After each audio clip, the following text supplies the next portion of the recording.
Hello दोस्तों, I am नवीन और इस वीडियो में मैं करने वाला हूं क्लास 9th का क्वेश्चन जो कि मैंने चैप्टर पॉलिनोमियल से लिया है। और इस तरह का क्वेश्चन कंपटीशन एग्जाम्स में भी पूछा जाता है एमसीक्यू में। तो चलिए शुरू करते हैं। तो देखिए समय में दिया है the area of rectangular field is 150 square units. If its parameter is 50 units then find the dimensions of the rectangular field. तो क्वेश्चन में हमें एरिया दे रखा है रेक्टेंगुलर फील्ड का और उसका पैरामीटर भी दिया है और हमें यहाँ डायमेंशंस पूछी है। डायमेंशन यानी कि लेंथ और ब्रेथ क्या होगी। तो सबसे पहले मैं यहाँ लिख लेता हूँ कि मुझे मालूम है यहाँ पर कि एरिया ऑफ रेक्टेंगुलर फील्ड ये मुझे दी हुई है 150 स्क्वायर यूनिट।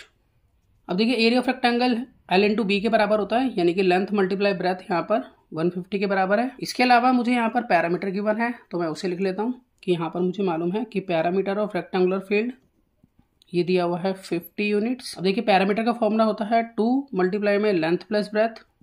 अब ये हम लिखेंगे 50 के इक्वल। अब देखिए ये जो 2 है इसको मैं अपॉन में ले आता हूँ तो l प्लस बी की वैल्यू मुझे पता चल जाएगी इससे। तो 50 अपॉन में 2 तो ये कट करके आ जाता है 25। तो यहाँ पर l प्लस बी 25 के इक्वल आ गया, इसे हम लिख लेते हैं। अब ये हमारी इक्वेशन फर्स्ट है, इसका मैं यूज़ करूँगा आगे। अब देखिए हमने एक आइडेंटिटी सीखी थी a प्लस बी का होल स्क्वायर, 8th क्लास में हमने सीखी थी। तो ये होता है a square plus B square plus 2ab के इक्वल। तो देखिए अब हम यहाँ पर दोनों तरफ स्क्वायरिंग करेंगे और हम इस आइडेंटिटी का यूज़ करेंगे। तो मैं यहाँ पे लिख देता हूँ स्क्वायरिंग ऑन बोथ साइड्स। तो जब हम स्क्वायरिंग करेंगे तो हम इसको इस तरह से लिखेंगे l प्लस बी का होल स्क्वायर इक्वल है 25 के स्क्वायर के। अब यहाँ पर हम आइडेंटिटी के अकॉर्डिंग इसको एक्सपेंड कर लेते हैं कि यहाँ पर अब देखिए a प्लस बी का होल स्क्वायर हो गया है। तो मतलब a की 2 का मतलब l का स्क्वायर प्लस b की 2 का मतलब b का स्क्वायर प्लस 2ab का मतलब 2 मल्टीप्लाई l इंटू बी और ये इक्वल है 25 का स्क्वायर होगा 625। अब यहाँ पर हम L square plus B square का आंसर निकाल सकते हैं, यानी कि इसकी वैल्यू का पता कर सकते हैं। तो हम लिखेंगे L square plus B square plus 2।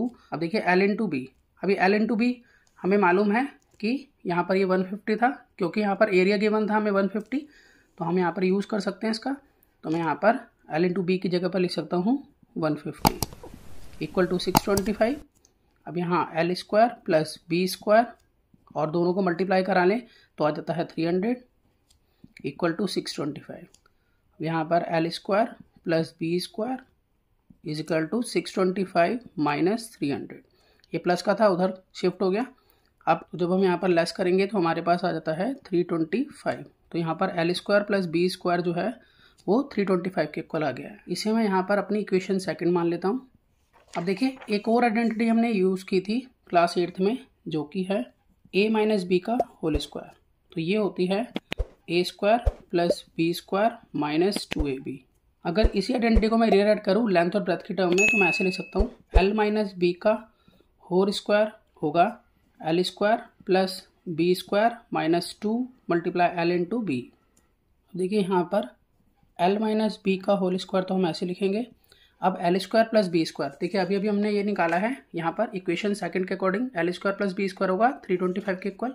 तो मैं यहाँ पर लिख लेता हूँ ये होगा 325 माइनस एल इंटू बी का हमें मालूम है कि 150 है। देखिए हमें क्वेश्चन में गिवन है कि एल इंटू बी 150 के इक्वल है। तो यहाँ पर मैं एल इंटू बी की जगह पर 150 लिख लेता हूँ। अब यहाँ पर मैं सॉल्व कर लूँगा इसको। हम यहाँ लिखेंगे एल माइनस बी का whole square equal to 325 minus 300 150 into 2 करा। अब उसके बाद इसमें से इसको हम लेस करते हैं तो हमारे पास बचता है 25।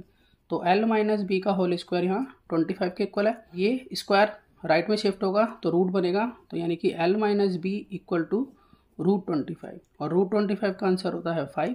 तो l माइनस बी यहाँ पर 5 के इक्वल आ गया है और इसे मैं अपनी इक्वेशन थर्ड मान लेता हूँ। अब देखिए मेरी इक्वेशन जो फर्स्ट थी ये थी l plus B equal to 25। Equation first और इक्वेशन थर्ड इन दोनों को मैं ऐड करा लेता हूँ। तो मैं यहाँ लिख लेता हूँ add equation first and third.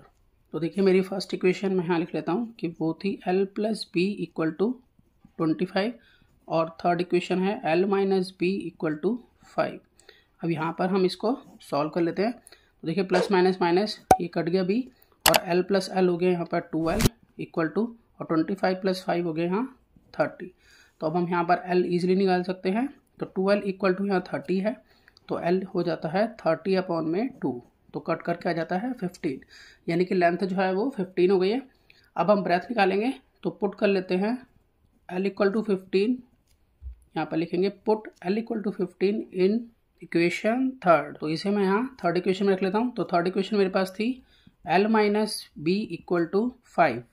अब यहाँ पर L15 minus B equal to 5, तो माइनस बी इक्वल टू 5। अब ये 15 जो है वो राइट में शिफ्ट होगा, तो यहाँ माइनस का हो जाएगा, -15।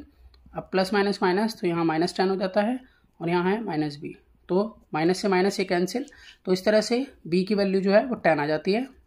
तो हम यहाँ पे लिख लेंगे कि b यहाँ पर 10 है। तो हम कह सकते हैं कि जो लेंथ है रेक्टेंगुलर फील्ड की वो 15 है, इसके आगे हम यूनिट लिखेंगे, और ब्रेथ रेक्टेंगुलर फील्ड की वो 10 यूनिट है।